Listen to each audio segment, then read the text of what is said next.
আসসালামু আলাইকুম। Hello guys, আপনারা সকলেই ভালো আছেন।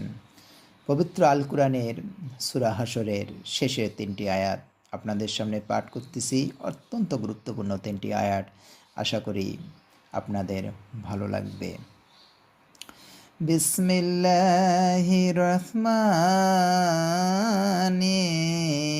রহিম। والله الذي لا إله إلا هو عليم الغيب والشهادة والرحمن الرحيم.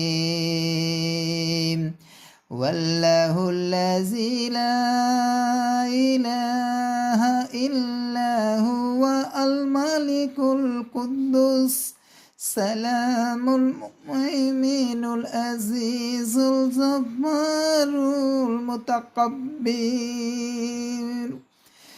سبحان الله عما يشركون.